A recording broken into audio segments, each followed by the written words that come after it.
Monday's update this week saw some changes to mobile that I want to go over to give my thoughts and feedback on what I think does and doesn't work. These changes mostly focused on updating the home menu interface that removed the 4 bubbled icons from the left-hand side and integrated them into a new grid layout. Previously, there was a title block in the top row that consumed a lot of the interface real estate here. Removing that freed up room for new submenus in this grid, which I think was a good choice. There are matching text and icons for each of these submenus, which you may recognize as being the same icons representing these menus on the desktop client. Powers is a bit different. It has a hand holding the familiar 3 combat triangle orbs, but I think this represents player powers better, so that's a change I wouldn't mind seeing propagated in reverse back to the desktop client. The previous home menu interface used this text and icon pairing as well, but those icons were the stencil-style icons that the beta app originally used before being updated to use the colorful ones that we have now. The top row menus for Adventures, Hero, and Powers is the same as the previous grid menu, but in reversed order. The new bottom row features 2 of the previously bubbled icons, as well as the Marketplace.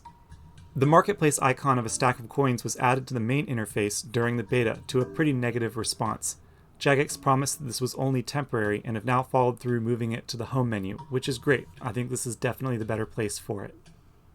We got a lot of new artwork on this interface now, and I think it's pretty good. The vibrant colors improve visual distinction between the different menus, where before they were all pretty similar shades of blues and purples.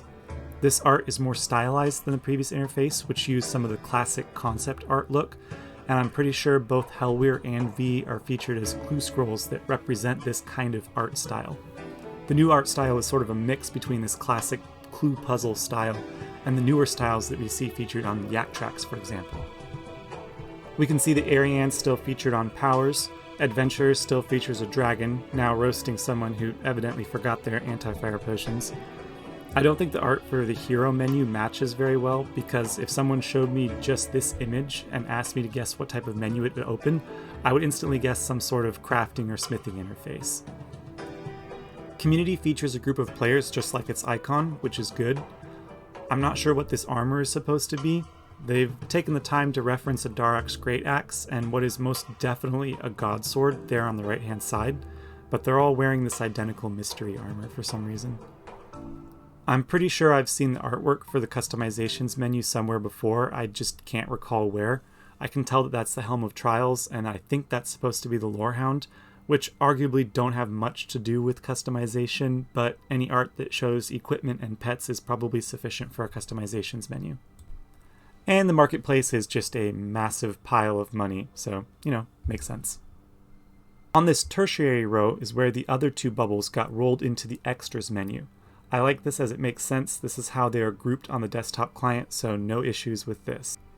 Rune Metrics seems an odd choice here, not just because it's an upgrade and extra that would make better sense to be within the menu to the right of it, but also because its presence here is in contrast to the lack of a pretty important menu item that was previously on the bottom of this interface.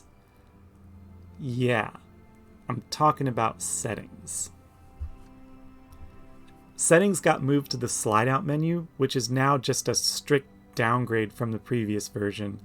I went through all of my screenshots that I've taken of RuneScape on my phone, hoping that I had an example of what this slide menu used to look like, but it looked way better than this, and it used the same icon and text pairing that is a part of the rest of the home interface. The World Changer button was a globe with the text Worlds beneath it, and the Logout button was that little archway thing with the arrow passing through it. Both of these worked great to visually convey exactly what they did, but now there's no visual distinction between these options, except for sign out being a different color. Like, why not have the World Changer icon be a nice large version of the globe icon out on the main menu that shows you which world you're in? To me, when I look at this, it feels incomplete in both visual design and spatial usage. The changes to the home menu interface show that good design is possible. Those design elements have just been unimplemented when it comes to the slide menu. It's functional, I guess, but very unpolished. For example, compare the changes made to the slide menu hamburger and the X-Close button up at the top of the screen.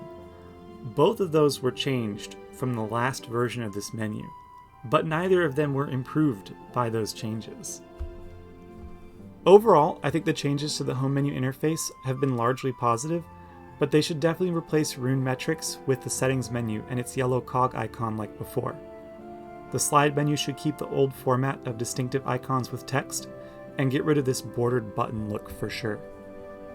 I'm going to rate Monday's changes to the home menu as 2 steps forward, 1 step back. Thank you for watching.